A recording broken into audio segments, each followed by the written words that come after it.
Hello guys, welcome back to my YouTube channel Trade with Alok. In today's video, we are diving deep into the one of the most hottest topic of the stock market world, that which one is more better. By the end of this video, you will not only know the answer, but you will understand why one of this could be your secret weapon in the trading game.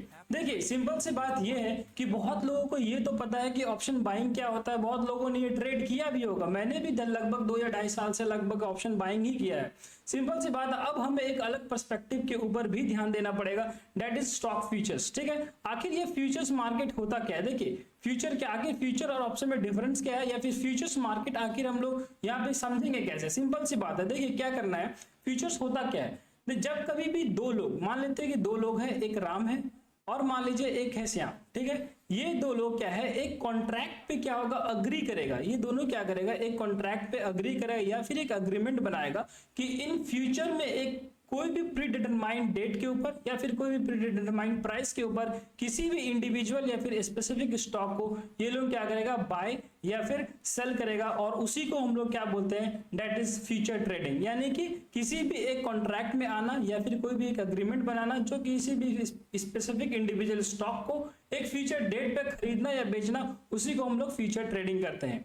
Future trading जो होता है वो option trading से little bit simple होता है, क्योंकि देखिए जब कभी भी आप अगर फ्यूचर ट्रेडिंग ऑप्शन ट्रेडिंग करते होंगे तो अगर मान लेते हैं कि अगर आपने ऑप्शन ट्रेडिंग किया है तो वहां पे आपके अगेंस्ट में क्या चल रहा है, थीटा चल रहा है, डेल्टा चल रहा है, बहुत सारे वैसे फैक्टर्स होते हैं, टाइम डिके चल रहा है, तो बहुत सारा ऐसा फैक्टर होता है जो आपके अगेंस्ट में चलता है, बट फ्यूचर ट्रेडिंग में ऐसा नहीं है। तो हम धीरे धीरे एक एक फैक्टर को डिटेल में समझेंगे। आप वीडियो के एंड ऑफ द बने रहो ताकि आपको एक एक चीज बहुत ही डिटेल्ड में समझ आए। ठीक है, और आपको अगर ये वीडियो अच्छा लगे तो आप उसे लाइक, शेयर और सब्सक्राइब जरूर करना। देखिए सबसे पहले हम लोग देख लेते हैं कि आखिर ये फ्यूचर ट्रेडिंग को एक एज क्यों होता है edge compare to that is option trading. Simple सी बात है, देखिए फ्यूचर ट्रेडिंग में क्या, अगर आपने देखो, अगर आप किसी भी इंडिविजुअल स्टॉक को, मान लेते हैं किसी भी इंडिविजुअल स्टॉक को आपने यहाँ पे एनालाइज किया, ठीक है, मान लेते हैं या तो फिर आपने टीसीएस को सिलेक्ट किया या फिर रिलायंस को सिलेक्ट कर लिया या फिर टाटा मोटर्स को सिलेक्ट कर लिया। मान लीजिए इन तीनों में मैंने क्या किया कि टीसीएस को सिलेक्ट कर लिया, ये एक इंडिविजुअल स्टॉक है। तो इंडिविजुअल स्टॉक क्या होता है, वो निफ्टी पे डिपेंडेंट नहीं है। अगर निफ्टी बढ़ भी रहा है तो जरूरी नहीं है कि वो टीसीएस भी बढ़ेगा, या फिर निफ्टी अगर घट रहा है तो जरूरी नहीं है कि टीसीएस गिरेगा। तो इसमें क्या होता है कि अगर आपका एक स्पेसिफिक स्टॉक को लेकर आपका एनालिसिस अच्छा है, आपका रिसर्च अच्छा है, तो आप वहां पे क्या कर सकते हो, दैट इज मोमेंटम को राइड कर सकते हो, क्योंकि आपके पास वहां पे क्या होता है, एक होल्डिंग पावर होता है। ठीक है, जो कि आपको ऑप्शन ट्रेडिंग में नहीं होता है। अब मैं क्या क्यों कह रहा हूं कि यहाँ पे होल्डिंग पावर होता है, क्योंकि अगर आपका यहाँ पे डायरेक्शन क्लियर है, अगर आपका डायरेक्शन क्लियर है तो यहाँ पे ट्रेड करना बहुत ही आसान है। आइदर ये ब्रेकआउट पे आप ट्रेड करो ऊपर जाए, या फिर ब्रेकडाउन पे ट्रेड करो, या तो मार्केट यहाँ से नीचे जाए। लेकिन ऑप्शन बाइंग में क्या होता है या फिर ऑप्शन ट्रेडिंग में क्या होता है, बहुत सारे फैक्टर्स आपके अगेंस्ट में चल रहे होते हैं। ठीक है, एक गामा को छोड़ के ऑप्शन बाइंग के खिलाफ, ऑप्शन बायर के खिलाफ हर एक चीज चल रहा होता है, क्योंकि आपने सुना होगा कि गामा ब्लास्ट होता है, यानी कि उस दिन जिस कभी भी आपको एक्सपायरी का मार्केट देखोगे तो वहां पे क्या होता है, गामा ब्लास्ट होता है, जहां पे यानी कि 10 रुपए का प्रीमियम कितना हो जाता है, 200 रुपए या फिर 300 रुपया हो जाता है। ये हर दिन तो होता नहीं है, once in a while he होता है। तो सिंपल सी बात है कि एक सबसे बड़ा फैक्टर जो होता है ऑप्शन बायर्स का, वो होता है दैट इज टाइम डिके। अगर आपका डायरेक्शन सही है, मान लेते हैं कि आपने यहाँ पे 50,000 का कॉल बाय किया, ठीक है, मार्केट ऊपर जा रहा है बट वो धीरे धीरे जा रहा है, एक मोमेंटम नहीं आ रहा है, एक fast pace momentum, rapid momentum नहीं आ रहा है, तो आपको वहां पे लॉस हो जाएगा। क्यों? Because of the theta decay. Theta decay के चक्कर में आपका यहाँ पे लॉस हो जाएगा, जो कि फ्यूचर्स ट्रेडिंग में ऐसा नहीं होता है। अगर फ्यूचर्स ट्रेडिंग में आपका इंडिविजुअल स्टॉक को लेकर आपका एनालिसिस, आपका रिसर्च बहुत अच्छा है, तो आप वहां पे बहुत अच्छा परफॉर्म कर सकते हो। इसलिए स्टॉक फ्यूचर्स जो होता है स्लाइटली एज रखता है edge compare to option trading को। ठीक है, अब हम लोग देख लेते हैं कि यहाँ पे क्या है, एक दूसरा फैक्टर होता है दैट इज लिक्विडिटी फैक्टर। आखिर देखिए ये कौन सा बला है कि लिक्विडिटी क्या होता है। देखिए अगर मान लेते हैं कि आपको कोई भी, मान लेते हैं कि आपको क्या करता है, एप्पल खरीदना है, ठीक है, मार्केट से जाके, और आपको 100 रुपए पे खरीदना, और आपको 100 रुपए पे मिल गया, दैट इज लिक्विडिटी। आपको जितना पे चाहिए था उतना पे मिल गया। बट आपने देखा होगा स्टॉक ऑप्शंस में कि आप कभी भी क्या कर सकते हो कि अगर आपको मान लेते हैं किसी भी स्टॉक को, ऑप्शन मान लेते हैं स्टॉक का प्राइस दैट इज 300 रुपीज चल रहा है, बट उसका ऑप्शन का प्राइस 30 रुपीज होगा या फिर 20 रुपीज होगा। तो यहाँ पे क्या करते हैं कि इस कंडीशन में क्या होता है कि आप एग्जैक्ट प्राइस पे नहीं खरीद पाते हो, ठीक है, आप मार्केट प्राइस पे नहीं खरीद पाते, तो आपको वहां पे क्या होता है, एक लिक्विडिटी इश्यू होता है।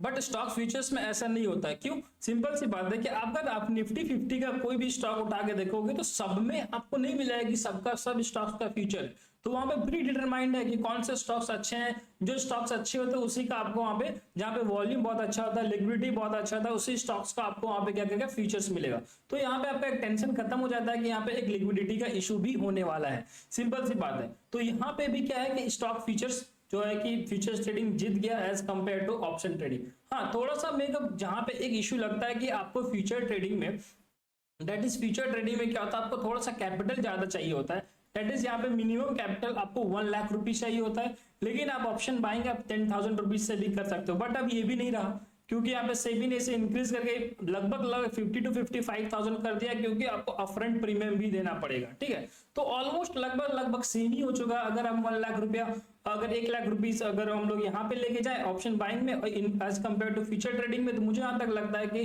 अगर थीटा डीके वगैरह इतना सारा टेंशन कौन ले, इससे अच्छा है कि हम वहाँ पे फ्यूचर ट्रेडिंग करेंगे, क्योंकि ऑप्शन सेलिंग तो और भी महंगा हो चुका है। सिंपल सी बात है कि और एक नेक्स्ट पॉइंट है, दैट इज जो हम लोग डिस्कस करने वाले हैं अभी, दैट इज स्ट्रेटजीज और फ्लेक्सिबिलिटी। ठीक है, यहाँ पे देखिए स्ट्रेटजीज और फ्लेक्सिबिलिटी का कहने का मेरा मतलब क्या है। अगर आपने ऑप्शन सेलिंग की होगी तो आपको पता होगा कि बहुत सारे स्ट्रेटजीज होते हैं। दैट इज ऑप्शन बाइंग में भी बहुत सारे स्ट्रेटजीज होते हैं। दैट इज मान लिया ऑप्शन सेलिंग में आपने सुना होगा, दैट इज आयरन कॉन्डोर होता है, दैट इज कैलेंडर स्प्रेड होता है, जो कि दैट इज खत्म कर दिया गया सेबी के द्वारा। ठीक है, आपको बुल स्प्रेड होता है, बियर स्प्रेड होता है, बहुत सारे स्ट्रेटजीज होते हैं।